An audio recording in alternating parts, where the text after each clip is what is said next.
ലോകമെമ്പാടുമുള്ള പൂരപ്രേമികൾക്ക് ആവേശം പകർന്ന് അക്ഷരാർത്ഥത്തിൽ തൃശ്ശൂർ നഗരി പൂരമേളത്തിൽ അമർന്നു കഴിഞ്ഞു. മഹാമേളത്തിൻ്റെ പൂരക്കാഴ്ച പ്രിയപ്പെട്ട പ്രേക്ഷകർക്ക് സന്നിവേശിപ്പിക്കാൻ 24 വാർത്താ സംഘം തൃശ്ശൂർ സജീവം. പൂരനഗരിയിൽ നിന്നുള്ള മേളപ്പെരുമയിലേക്ക് കുറച്ചു നേരം നിങ്ങൾ ആസ്വദിക്കുക. മേളപതക്കം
കൂടി ചേരുന്നു. മേളത്തിൻ്റെ ദൃശ്യപ്പെരുമ പ്രേക്ഷകരിലേക്ക് നമ്മൾ എത്തിച്ചുകൊണ്ടിരിക്കുകയാണ്. ഒരു ദൃശ്യം ചോർന്നു പോകാതെ അതിൻ്റെ മുഴുവൻ ചൂടും ചൂരും ആവേശവും പ്രേക്ഷകരിലേക്ക് എത്തിക്കാൻ ഞങ്ങൾ സർവത്ര പ്രതിജ്ഞാബദ്ധം.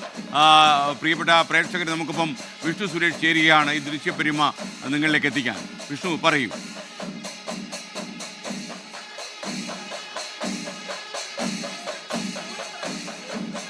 തൃശ്ശൂർ പൂരാവേശത്തിലേക്ക് കടന്നിരിക്കുകയാണ്. ഘടകപൂരങ്ങൾ ഓരോന്നോരോന്നായി ഇങ്ങനെ വരികയാണ്. നമുക്ക് ദൃശ്യങ്ങളിൽ കാണാം. തെക്കേ ഗോപുര നടയിൽ നിന്ന് പുറത്തേക്കിറങ്ങിയ തെച്ചിക്കോട്ടുകാവ് രാമചന്ദ്രൻ പൂരം പൂർത്തിയാക്കി വീണ്ടും ക്ഷേത്രത്തിനകത്തേക്ക് അല്ലെങ്കിൽ ചെമ്പുകാവിലേക്ക് പോകുന്ന കാഴ്ച നമുക്ക് കാണാം. രാവിലെ 7 മണിയോടുകൂടി അവിടെ നിന്ന് ഇറങ്ങിയതാണ് രാമനെ കാണുന്നതിന് വേണ്ടി ഒരു വലിയ ജനസാഗരം ഇപ്പോഴും ഇവിടെ തടിച്ചുകൂടി നിൽക്കുകയാണ്. രാമന്റെ ഫോട്ടോ എടുക്കുന്നതിന് വേണ്ടി ഇതിനുവേണ്ടി എല്ലാം ഫോട്ടോ എടുക്കുന്നതിന് വേണ്ടിയൊക്കെ ആളുകൾ വലിയ തിരക്ക് അനുഭവപ്പെടുകയാണ്. കടുത്ത ചൂടുണ്ട്, പക്ഷെ ആ ചൂടൊന്നും തൃശ്ശൂരെ സംബന്ധിച്ച് ഒരു പ്രശ്നമല്ല അല്ലെ? ചൂടൊരു വിഷയമുള്ള കാര്യമല്ല അല്ലേ? അല്ലല്ല, നമുക്കൊന്നും ചൂട് വിഷയമല്ല. നമ്മൾ തൃശ്ശൂർ തന്നെയല്ലേ. പൂരം എന്ന് പറഞ്ഞാൽ നമ്മുടെ ഒരു ഹരല്ലേ.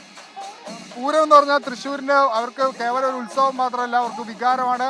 അവരുടെ എല്ലാ സ്നേഹവും എല്ലാം പൂരമാണല്ലോ മെയിൻ. തൃശ്ശൂർ പൂരല്ലാണ്ട് എന്തെന്നാ ചൂടൊരു വിഷയം? ചൂടൊന്നും ഒരു വിഷയമല്ല. ആള് കൂടുതലുണ്ടോ അല്ലെങ്കിൽ എങ്ങനെയാണ്? ആള് വരാൻ പോണുള്ളൂ. ഇപ്പൊ തിരക്ക് കുറവാണ്, തിരക്ക് വരാൻ പോണുള്ളൂ. വെയിലൊന്നും ഒരു വിഷയമില്ല. വെയിലൊന്നും തൃശ്ശൂരുകാരെ സംബന്ധിച്ച് ഒരു പ്രശ്നമല്ല. പൂരത്തിന് എത്ര ചൂടുണ്ടെങ്കിലും അതിപ്പോൾ 40-45 ആണെങ്കിലും ഒരു പ്രശ്നമില്ല. ഞങ്ങൾ പൂരനഗരിയിലേക്ക് എത്തും. പൂരത്തിൻ്റെ ആവേശം അല്ലെങ്കിൽ പൂരത്തിൻ്റെ ആഘോഷം ഞങ്ങൾ ഏറ്റെടുക്കും. കാരണം ഒരു വർഷത്തെ കാത്തിരിപ്പാണ്. ഈ ഇന്നത്തെ ദിവസം കഴിഞ്ഞാൽ അടുത്ത പൂര ദിവസത്തിന് വേണ്ടിയുള്ള അവരുടെ കാത്തിരിപ്പാണ്. അത് സാക്ഷാത്കരിക്കുന്നതിന് വേണ്ടി, അത് പരമാവധി ആഘോഷത്തിലാക്കുന്നതിന് വേണ്ടിയിട്ടുള്ള പ്രയത്നങ്ങൾ അവരുടെ ഭാഗത്ത് ഉണ്ടാകുന്നത്. നമുക്ക് ദൃശ്യങ്ങളിൽ കാണുന്നത് തെച്ചിക്കോട്ടുകാവ് രാമചന്ദ്രനാണ്. ഈ പൂരത്തിലെ ഏറ്റവും പ്രധാനപ്പെട്ട ഒരു ഘടകമാണത്. തെച്ചിക്കോട്ടുകാവ് രാമചന്ദ്രൻ. എവിടെയാണോ രാമനുള്ളത് അവിടെ പൂരം എന്ന് പറയുന്ന തൃശ്ശൂരുകാർക്കിടയിലേക്ക് രാമൻ ഇറങ്ങുന്നു. രാമൻ നടന്ന് തിരിച്ച് വീണ്ടും വടക്കുംനാഥ ക്ഷേത്രത്തിനകത്തേക്ക് പോകാനുള്ള നടപടി പുരോഗമിക്കുകയാണ്. അതായത് ആദ്യം കിഴക്കേ നടയിൽ നിന്ന് വടക്കുംനാഥ ക്ഷേത്രത്തിലേക്ക് എത്തി തെക്കേ ഗോപുര നട വഴി പുറത്തേക്കിറങ്ങി. പുറത്ത് പഞ്ചവാദ്യം ഉണ്ടായിരുന്നു, അത് പൂർത്തിയായി. അതിനുശേഷം വീണ്ടും രാമൻ ക്ഷേത്രത്തിനകത്തേക്ക് പ്രവേശിച്ച് കിഴക്കേ നടയിലൂടെ പുറത്തേക്ക് ചെമ്പുകാവിലേക്ക് പോകുന്നു എന്നുള്ളതാണ് അതിൻ്റെ ആചാരപ്പെരുമ. ഇതിനുശേഷം ഇനി മഠത്തിൽ വരവുണ്ട്. മഠത്തിൽ വരവ് പഞ്ചവാദ്യത്തിലെ അകമ്പടിയോട് മഠത്തിൽ വരവുണ്ട്. അത് പൂർത്തിയായ ശേഷം ഇലഞ്ഞിത്തറമേളം 2 മണിയോടുകൂടി ആരംഭിക്കും. അതിനുശേഷമാണ് നമ്മൾ കാത്തിരിക്കുന്ന കുടമാറ്റത്തിലേക്കൊക്കെ പോകുക.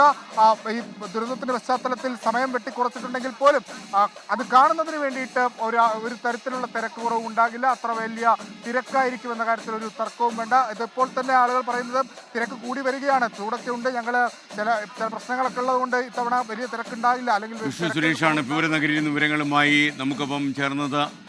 ആനച്ചന്തവും മേളച്ചന്തവുമായിട്ട് തൃശ്ശൂർ നഗരം വല്ലാത്ത ഒരു അനുഭൂതി പ്രേക്ഷകരിലേക്ക് സന്നിവേശിപ്പിച്ചുകൊണ്ടിരിക്കുകയാണ്. പൂരാവേശം നിങ്ങളിലേക്ക് എത്തിക്കാൻ തുടർന്നും ഞങ്ങളുടെ ക്യാമറ സംഘം അവിടെ സജീവമായിരിക്കുന്നു.